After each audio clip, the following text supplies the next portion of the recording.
Hello friends, ഇന്ന് നമുക്ക് 3 face DB അതായത് vguardൻ്റെ 3 ഫേസ് DB നമുക്ക് ജസ്റ്റ് ഒന്ന് പരിചയപ്പെടാം. അതിൻ്റെ അകത്തും ഫുൾ ഡീറ്റെയിൽ ആയിട്ട് നമുക്കൊന്ന് പരിചയപ്പെടാം. ഇത് 3 ഫേസ് DB ആണ്. നമ്മൾ വീട്ടിലൊക്കെ ചെയ്യുന്ന സമയത്ത് 3 ഫേസിൻ്റെ DB ഇപ്പോൾ ചെയ്യുന്നതാണ് ഏറ്റവും ഉത്തമം. പിന്നെ വരും കേട്ടോ, നിങ്ങൾ കാണുന്ന പോലെ തന്നെ vguard എന്ന് പറയുന്നത് പഞ്ച് ചെയ്തിട്ടാണ് ചെയ്തിരിക്കുന്നത്. പൗഡർ കോട്ടിംഗ് ആണ്. പിന്നെ ഇതിൻ്റെ ഏറ്റവും വലിയ ഗുണം നിങ്ങൾ കാണുന്ന പോലെ തന്നെ എല്ലാം നല്ല വിസ്താരമുള്ള DB ആണ്. അതായത് ഇതിൻ്റെ അകത്തേക്ക് നമുക്ക് സർക്യൂട്ട് കാര്യങ്ങളൊക്കെ ഡ്രസ്സ് ചെയ്യുന്നതിനും കാര്യങ്ങൾക്കൊക്കെ DB ഡ്രസ്സിങ് കാര്യങ്ങളൊക്കെ വളരെ സിമ്പിളായിട്ട് ചെയ്യുന്നതിനും ഒക്കെ നമുക്ക് നടക്കുന്നതാണ്. പിന്നെ നമ്മൾ സർക്യൂട്ട് കൊണ്ടുവരാനായിട്ട് നമുക്ക് താഴെ നിന്നും മുകളിൽ നിന്നും സെപ്പറേറ്റ് നോക്കൗട്ടുകൾ കൊടുത്തിട്ടുണ്ട്. അത് 2 സ്റ്റെപ്പായിട്ടാണ് കൊടുത്തിരിക്കുന്നത്. 3/4 ഇഞ്ച് പൈപ്പുകൾ കൊടുക്കുന്നതിന് സെപ്പറേറ്റ്, 1 ഇഞ്ച് പൈപ്പുകൾ കൊടുക്കുന്നതിന് സെപ്പറേറ്റ്, പിന്നെ അതുപോലെ തന്നെ മുകളിൽ നിന്നും അതുപോലെ തന്നെ. ഇവിടെയാണ് നമ്മുടെ LCB ഐസൊലേറ്ററൊക്കെ വരുന്നത്. ഇതിപ്പോൾ ഓൾറെഡി ഇവിടെ പഴയ DB വയർ ഉണ്ടായിരുന്നതാണ്. അപ്പോൾ അതിൻ്റെ വയറാണ് ഈ കിടക്കുന്നത്. 3 ഫേസിൻ്റെ ഫേസ്, ന്യൂട്രൽ, എർത്ത്, പിന്നെ അതുപോലെ തന്നെ 3 ഫേസ്, അതായത് RYB ഫേസ്, പിന്നെ ന്യൂട്രൽ.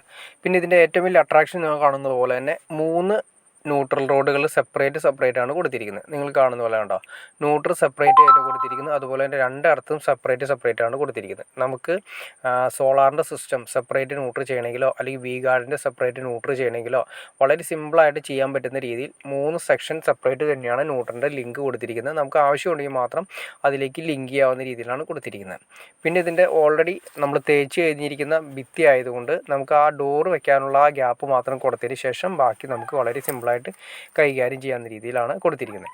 പിന്നെ മുകളിൽ നിന്ന് നമ്മൾ കൊടുത്തിരിക്കുന്ന പൈപ്പുകളെല്ലാം തന്നെ 25 mm ആണ് കൊടുത്തിരിക്കുന്നത്. സർക്യൂട്ടുകൾ മെയിൻ കൊടുത്തിരിക്കുന്നത്. താഴേക്കും ഇതുപോലെ തന്നെ പോയിരിക്കുന്നത് 25 mm ആണ് കൊടുത്തിരിക്കുന്നത്. പിന്നെ നമ്മൾ ഇൻവെർട്ടറിന് വേണ്ടിയിട്ട് സെപ്പറേറ്റ്, ഇൻവെർട്ടർ നമ്മൾ താഴെ തൊട്ടടുത്ത് തന്നെയാണ് വയ്ക്കുന്നത്.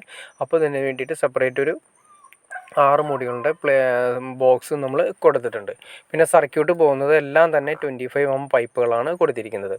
അഡ്വാൻറ്റേജ് ആയിട്ട് നമ്മൾ കാണുന്നത് DBയുടെ അകത്ത് വരുന്ന സ്പേസാണ്. DBയുടെ അകത്ത് നല്ല രീതിയിലുള്ള സ്പേസ് വരുന്നുണ്ട്.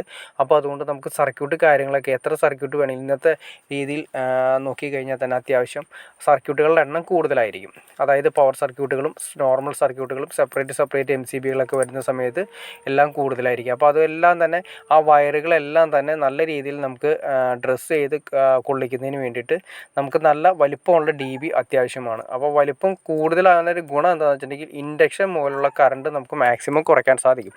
കാരണം വയറുകളെല്ലാം തന്നെ ഭയങ്കര ടൈറ്റായിട്ട് DBയുടെ അകത്ത് നമ്മൾ കൊള്ളിക്കുന്നതിനേക്കാൾ ബെറ്റർ ഒരുപാട് സ്പേസ് ചെയ്ത് ചെയ്യുകയാണെങ്കിൽ നമുക്ക് നല്ല രീതിയിൽ തന്നെ ഇൻഡക്ഷൻ മൂലമുള്ള കറണ്ട് നമുക്ക് കുറയ്ക്കാൻ സാധിക്കും.